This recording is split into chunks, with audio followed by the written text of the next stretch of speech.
Buenos días, martes 16 de febrero de 2010. Gracias por acompañarnos en la entrevista en línea. Estamos transmitiendo en tiempo real desde la sala de redacción de la Prensa Gráfica. Les recuerdo a ustedes que pueden participar como lo están haciendo todas las mañanas a través del chat o el correo electrónico william.melendez@laprensa.com.sd. Aproveche esas dos formas de participación con su comentario y su pregunta. Este martes hablaremos de la recesión de la economía nacional, pero de forma especial también del impacto de esto en los proyectos sociales que se derivan desde el Ejecutivo y los esfuerzos que pueden darse para combatir el desempleo y la pobreza. Nos acompaña en nuestros estudios esta mañana el doctor Rafael Pleites. Él es gerente de la sección social de la Fundación Salvadoreña para el Desarrollo Económico y Social, FUSADES, un importante tanque de pensamiento económico de nuestro país. Doctor Pleites, buenos días. Bien, muchas gracias por la invitación. Gracias a usted, doctor. Bueno, me gustaría, obviamente, me interesa saber, precisamente porque usted es el gerente del área social, maneja, digamos, muy bien esa materia, pero me interesa, quizás antes de entrar a cómo está impactando en términos sociales la situación de la economía, un poco de, quizás para los cibernautas, dar un poco de contexto de cómo está la economía de nuestro país en este momento. Obviamente estamos en una situación crítica, pero a lo mejor dar algunos puntos generales de la condición de la economía para que se ubique nuestro cibernauta.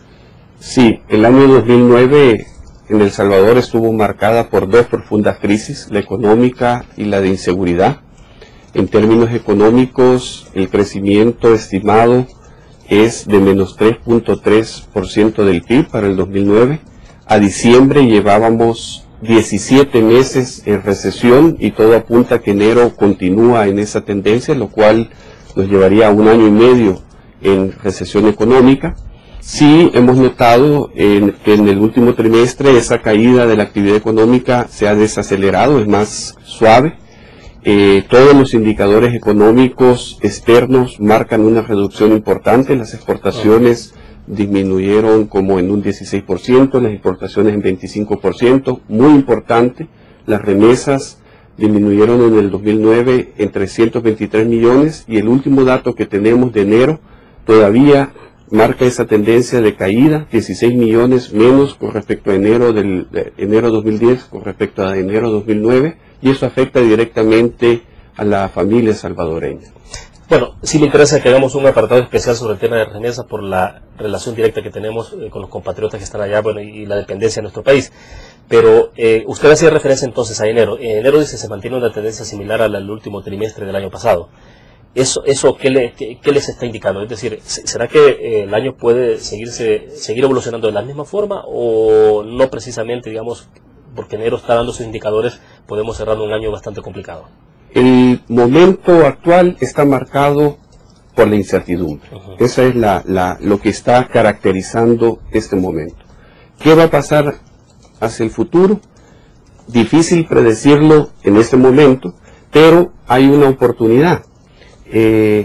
Creemos que la clave para la recuperación es mejorar la seguridad y la confianza. Entonces, seguridad y confianza es la clave para reactivar la economía salvadoreña. Y esto lo decimos porque cuando analizamos cómo se encuentra la confianza de los consumidores y de los empresarios, encontramos lo siguiente. En los consumidores, algo muy interesante. Una dualidad. El consumidor estamos viendo en nuestro momento actual como muy difícil, tenemos una confianza baja, y eso es porque la familia salvadoreña está teniendo problemas de empleo, está muchos endeudados, y eso afecta su poder de compra, y considera que no es el momento para hacer grandes compras en el hogar, por ejemplo, cambiar la cocina o cambiar el juego de sala, y eso afecta a las ventas. Digamos, eso es parte de la confianza que la población se expresa de parte del consumidor. Así es. Pero cuando examinamos cómo está la actitud del consumidor hacia el futuro, sus expectativas, cómo se ve su economía familiar y la economía nacional para el próximo año o dentro de 5 años, ahí vemos una mejora importante en las expectativas. ¿Por qué? Sería la pregunta.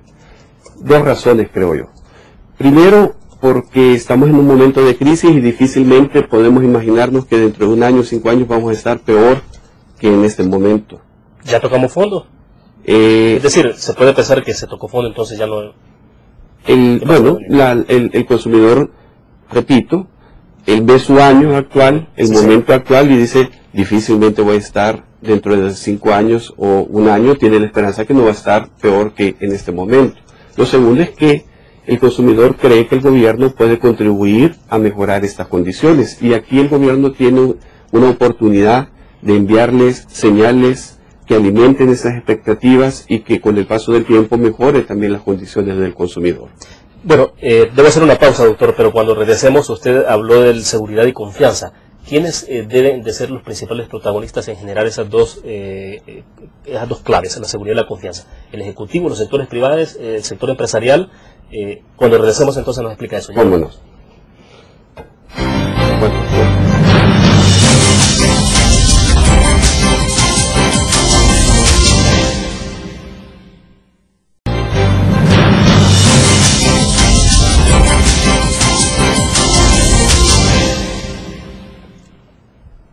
Esta mañana en la entrevista en línea seguimos conversando con el doctor Rafael Pleites, gerente del área social de FUSADES. Doctor, usted decía entonces, hay una oportunidad, la clave es mejorar la seguridad y la confianza.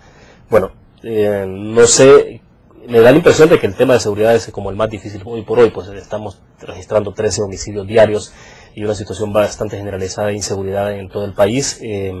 Pero bueno, ¿es posible entonces que se pueda trabajar? ¿Qué tanta es la responsabilidad del Ejecutivo, del sector empresarial en este país? Bueno, la seguridad es una tarea de todos, pero definitivamente la responsabilidad mayor la tiene el gobierno. Y creo que hay 3 áreas que son claves para mejorar la seguridad del país. Lo primero, debemos de contar con un plan estratégico que oriente todas las medidas y las acciones que se tomen. Esto comprende, primero, contar con el mejor diagnóstico posible sobre a qué nos estamos enfrentando.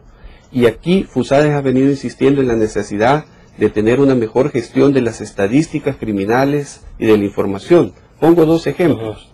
La mayoría de homicidios en este país, para las autoridades, quedan como indeterminados. No saben cuál fue el móvil. Bueno, pero se me aclara la impunidad.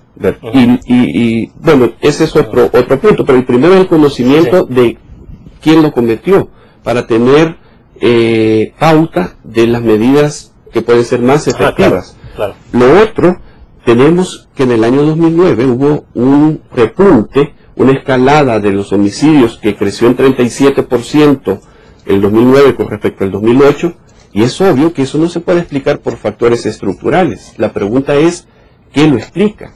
Un cambio en la dinámica de los grupos y de las redes de crimen organizado, ¿de qué tipo? Entonces, estas son cosas vitales para tener un buen diagnóstico, con base en él establecer objetivos claros, metas de reducción de delitos y, muy importante, necesitamos una nueva cultura de rendición de cuentas con base en resultados. Eso es lo primero. Lo segundo, necesitamos una política integral de seguridad ciudadana que tenga un adecuado balance entre prevención y coerción. Y aquí hay 3 puntos esenciales. Nos preguntamos, y hay un debate, cuánto de prevención y cuánto de coerción. Bueno, de hecho, los gobiernos anteriores administrados por Arena habían enfatizado en el tema de represión. El gobierno del presidente Mauricio Funes, cuando llega, insiste en la prevención, sin embargo, después dicen, bueno, aquí no queda más que incrementar más la represión. Entonces, tal parece que se está privilegiando siempre sobre represión. Entonces, nuestra posición es la siguiente. Cuánto de prevención y cuánto de coerción no se puede definir de antemano, ni mucho menos por razones ideológicas, sino que eso lo determina la realidad.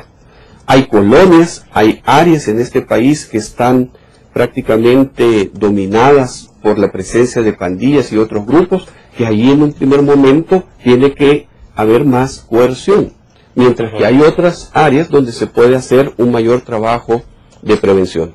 Entonces, eso lo debe de determinar la realidad. Segundo punto, se necesita prevención, pero prevención en serio, por una simple razón. Todos sabemos que tenemos, lamentablemente, un alto número de jóvenes en alto riesgo que ni estudian ni trabajan. Y estos jóvenes se vuelven prácticamente en un vivero para las pandillas y otros grupos. Entonces, se necesita una política preventiva, articulada con la social, para aumentarle las oportunidades de educación, de capacitación y de empleo a los jóvenes. Y en coerción, 3 cosas que son vitales. Bajar la impunidad, asegurarse que si alguien comete un delito en este país, la probabilidad que sea arrestado y condenado sea alta, que es el gran problema que tenemos ahora, la impunidad. Claro. 2, un control efectivo de las cárceles para hacer efectivo que el que esté dentro de la cárcel ya no tenga que estar incidiendo en la actividad delincuencial de las calles, modernizar el sistema penitenciario.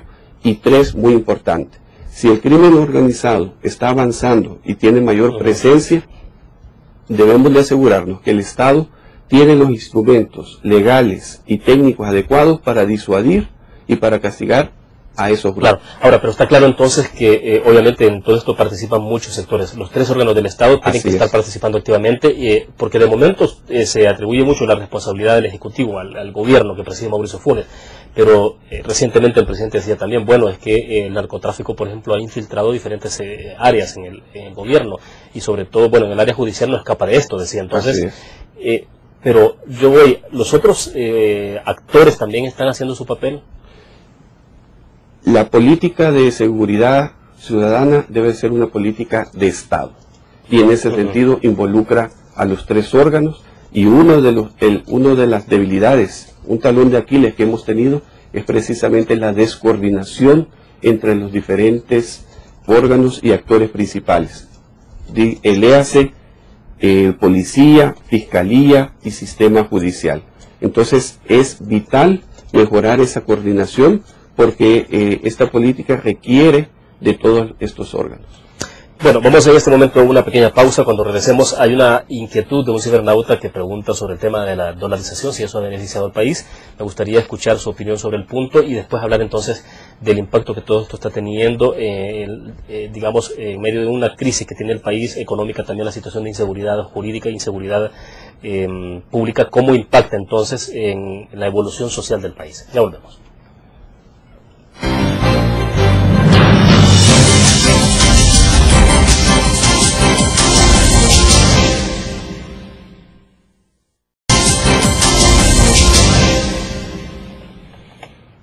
Bueno, doctor Pleites, César Bernabé de San Salvador nos ha escrito, dice, y pregunta concretamente si la dolarización ha beneficiado o ha afectado la economía salvadoreña. Bueno, la pregunta creo que es propicia porque nos amarra con el tema anterior que dejamos por ahí pendiente, que tiene que ver con el tema de remesas. Pues, o sea, el país es totalmente dependiente de la situación de las remesas, entonces cualquier situación de resfrío que haya en la economía norteamericana, obviamente que le sufrimos las consecuencias. Pero bueno, explíquenos usted. Gracias, César, por su pregunta. Podríamos debatir toda la mañana sobre los pros y los contras de la dolarización, pero me quiero referir a algo puntual. Este momento está marcado por la incertidumbre. La dolarización permite no tener un riesgo adicional, que es el riesgo cambiario o la posibilidad de una devaluación. En ese sentido, nos quita una incertidumbre, y esto es muy importante en un momento donde los empresarios tienen una confianza baja, que perciben el clima de inversión como muy desfavorable, en primer lugar por el problema de delincuencia e inseguridad, segundo por la incertidumbre política y económica, y en el cuarto trimestre apareció también como factor negativo toda la discusión de la reforma fiscal. O sea, en resumidas cuentas, lejos de ser algo en contra y que afecte y que profundice la crisis, la dolarización en este momento quita un riesgo, quita una incertidumbre. Entonces, en ese sentido, en esta coyuntura es positiva. Bueno, hay algunas preguntas adicionales. Salvador Callejas siempre nos escribe, pues, y damos lectura a sus preguntas.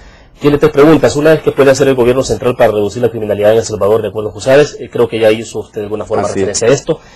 Un poco para clarificar en qué consiste el informe de coyuntura correspondiente al cuarto trimestre de 2009 y cómo incluir a los jóvenes que están sin estudiar ni trabajar mediante la política de coyuntura que propone Jusades. Bueno, nuestro informe de coyuntura es un seguimiento al pulso de la economía, un seguimiento al pulso de los consumidores, cómo están sus actitudes en el presente y sus expectativas, y de los empresarios. Y esta es una información vital para los tomadores de decisión, tanto de empresas como de gobierno. En Estados Unidos usted puede ver que hay días claves que están marcados, que va a salir el indicador de confianza del consumidor, que es una señal que están esperando los empresarios para ver si la situación va mejorando o no. Entonces, eso es la importancia de nuestro informe de coyuntura, con un valor agregado. no nos limitamos a tomar cifras del gobierno, sino que producimos también cifras propias a través de una encuesta a los empresarios y encuestas a los consumidores. Ahora, hablemos de las remesas. Usted ya hizo referencia en el primer segmento sobre cómo han caído las remesas a raíz de la situación económica que está viviendo el mundo, particularmente Estados Unidos. Entonces, ¿qué nos depara este año? Es decir, usted decía también en el mes de enero, pues la tendencia se mantiene igual que el último trimestre del año anterior. Entonces, en términos de las remesas, pero Estados Unidos ha comenzado a dar signos más alentadores en la evolución de su economía. Eso, obviamente, debo entender, es positivo para El Salvador.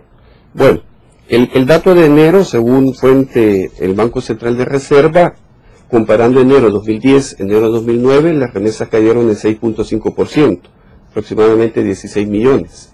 ¿Por qué es esto? A pesar que Estados Unidos, su actividad económica se está comenzando a recuperar, también sabemos que el nivel de desempleo se mantiene alto.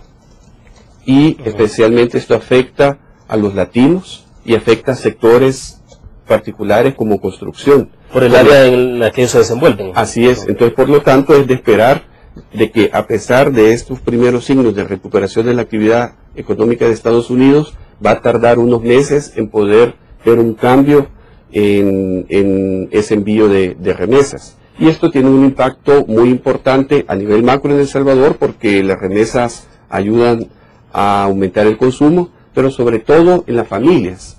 Y aquí quiero señalar un aspecto que a veces se pierde de vista de las remesas, el papel que tienen en la familia salvadoreña. Nosotros tenemos estudios que nos muestran que las remesas han sido para muchos hogares receptores prácticamente un seguro informal. ¿Qué es esto? Que cuando la familia tiene un miembro de la familia que se enfermó, o si alguien perdió el empleo, entonces recurrían al pariente que tenía en Estados Unidos, claro, y le enviaba una remesa mayor para hacerle frente a esa situación. Hoy estamos en una situación muy complicada porque también su pariente en Estados Unidos está en una situación difícil. Resultado, la familia salvadoreña se encuentra en una situación más vulnerable y en este sentido se hace más importante que el gobierno refuerce las políticas de protección social a la familia. Claro, bueno, hemos hablado entonces ya del impacto que tiene esta situación de la crisis económica directamente en la familia. Me gustaría que en el próximo segmento hablemos de cuál es el impacto que tienen las posibilidades de que el Ejecutivo pueda desarrollar programas de carácter social. Están impulsando algunos, pero bueno, no sé si esto será suficiente. Vamos a la pausa, regresamos.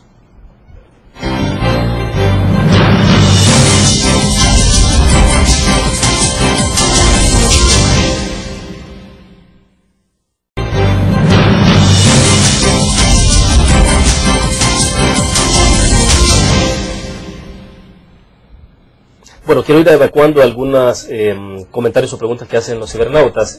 Doctor, César Bernabé de San Salvador pregunta si la dolarización ha beneficiado, César Morales de San Bartolo, ¿cómo impacta el desarrollo del país la inversión extranjera?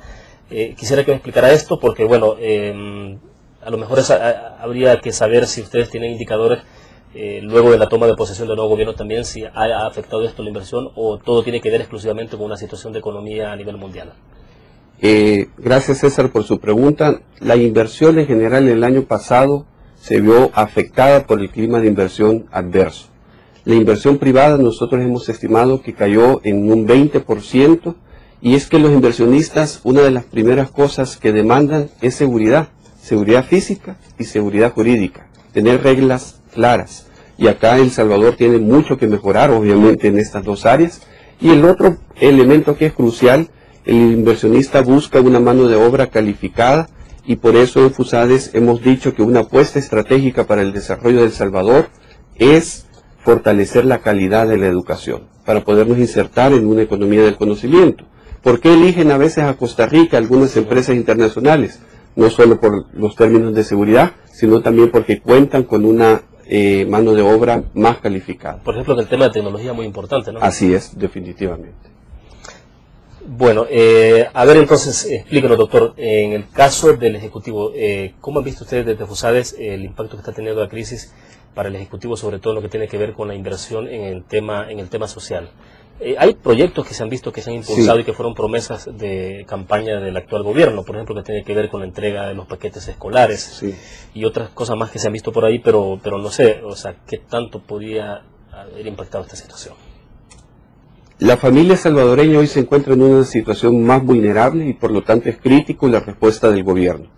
La nueva administración ha lanzado un sistema de protección universal que a nuestro juicio nos parece bien, pero este programa ataca factores estructurales de la pobreza y en FUSADES hemos venido insistiendo en lo siguiente. El gobierno y el país carece de un sistema de protección social que tenga dos características, que sea flexible y que en los momentos que pega la crisis pueda disponer de dinero para atender a los grupos que están cayendo en la pobreza por consecuencia de la crisis o se hacen más pobres. Y nosotros tenemos una propuesta concreta que necesita, William, 3 elementos. 1, tener un sistema de alerta temprana, indicadores que nos permitan decir esta población ya está en una situación crítica y necesita de un programa que le ayude. Segundo elemento, programas flexibles como programas de empleos de emergencia. Y tercer elemento, una base de datos de los potenciales beneficiarios que perfectamente se puede construir a partir de la base que se tiene de beneficiarios del programa Comunidades Solidarias Rurales. Esto le permitiría al gobierno ser más eficiente y efectivo en la respuesta a los grupos más vulnerables cuando le pega una crisis como la que hemos estado viviendo en estos meses. En el caso particular de las empresas, ¿cómo han visto ustedes que se han preparado ante la crisis? ¿De qué forma han respondido ante esa crisis? Porque, bueno, en lo inmediato hay empresas que priorizan, dicen, bueno, yo voy a tratar de mantener mi plantilla laboral de empleados hasta donde sea posible para no afectar, obviamente, el empleo a esa familia. Pero hay otros que dicen, bueno, no tengo opción, tengo que hacerlo. Pero ¿cómo han visto ustedes la reacción del sector empresarial del país en ese sentido? Pues una de las variables de ajuste ha sido la disminución en la inversión y eso es preocupante porque es comprometer el crecimiento del mañana.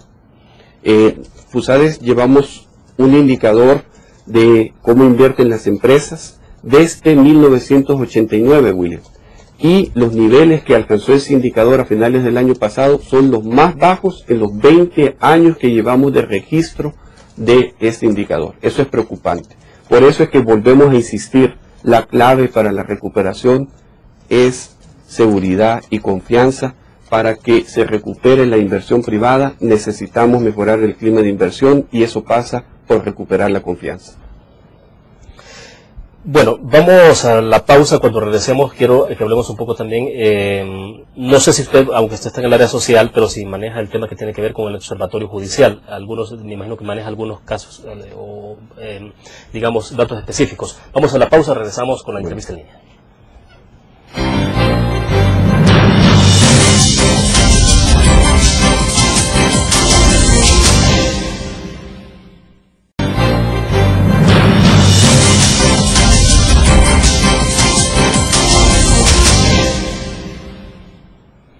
Doctor, hay una pregunta de los internautas concretamente y hacía referencia al Observatorio Judicial porque, bueno, hay una decisión que han tomado el órgano de justicia en este momento en la Corte Suprema de eliminar las placas nacional de los vehículos de los jueces y las han cambiado por particulares. Entonces, preguntan de cómo ven esta medida. Obviamente no tiene que ver mucho con el tema que hemos hablado, pero me gustaría saber si hay opinión, pues escucharla de parte suya. Bueno, en FUSADES hemos sido claros que el país necesita una ley de transparencia. Las dudas que surgen de los ciudadanos por esto es porque el quehacer gubernamental y en este caso judicial prácticamente se ve como nebuloso, no se sabe exactamente cómo se maneja el dinero, cuáles son las prioridades y una ley de transparencia ayudaría entonces para conocer eso y para tener una rendición de cuentas de parte de las autoridades hacia el pueblo.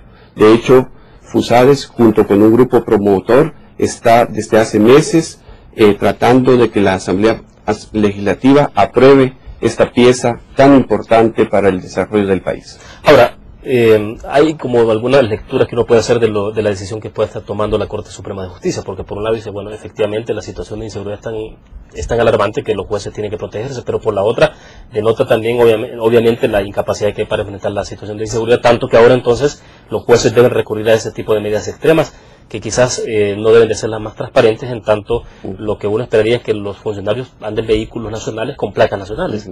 Así es, pueden haber razones de seguridad, ¿verdad? Pero se junta con este problema de no transparencia que ha habido históricamente y para eso la ley es importante aprobarla y ponerla en práctica. Bueno, no quiero dejar de preguntarles siempre sobre lo que nuestros cibernautas consultan, y es cómo puede ser más eficiente la administración Funes en torno a la política social y empresarial. Esto lo preguntan en Ortiz de Soyapango. Con lo social hay un gran vacío en El Salvador. William, acá hay cantidad de programas sociales, y no solo sociales, sino también de apoyo a la microempresa, y prácticamente ninguno de ellos se evalúa. Entonces no sabemos exactamente qué funciona y qué no funciona. Y en un país con tan pocos recursos debemos de asegurarnos que cada dólar que se invierte en un programa social lo estamos invirtiendo en un programa que realmente funciona. Por eso es importante evaluar las políticas y los programas sociales. La excepción en eso es el programa Red Solidaria, que hoy se llama Comunidades Solidarias Rurales, que sí tenía contemplado en su diseño una evaluación externa para ver cuál es su impacto. Bueno, para ir concluyendo la entrevista entonces, doctor Pleitez, obviamente en esto es bien difícil tener como una bola de cristal, y usted ya de alguna forma decía, bueno, cómo se ha comportado el mes de enero, pero entonces, ¿cómo pueden esperar que cierre 2010? Nos han preguntado nuestro pronóstico de crecimiento, y ante este nivel de incertidumbre actual no podemos aventurarnos a dar una cifra. De hecho, uno ve que las instituciones que lo han hecho varía mucho la cifra. Lo que estamos diciendo es, existe esta incertidumbre, pero también estamos diciendo claramente que la seguridad y la confianza son la clave para la recuperación. Y es justamente el talón de Aquiles que se tiene en este momento, es decir, el tema de seguridad es lo que hay que fortalecer y unirnos. Hay un liderazgo que está ejerciendo actualmente el presidente, y la sociedad creo que vamos cerrando filas para unirnos a este desafío que es el número 1 actualmente en El Salvador. Pero bueno, se requieren de respuestas inmediatas, urgentes, ¿no? Así es. La situación debe de tratarse como una emergencia, como lo es. Y en una emergencia hay que actuar rápidamente y de forma efectiva. Doctor, le agradezco, muy gentil. Gracias por estar con nosotros. Un gusto y felicidades por su espacio. Y a todos los cibernautas. Bueno, gracias, doctor. Terminamos así la entrevista en línea. Nos vemos mañana a las 8:15 de la mañana. Estará con nosotros Mauricio Sandoval, ex director de la Policía Nacional Civil, justamente para hablar del tema de seguridad en nuestro país. Buenos días.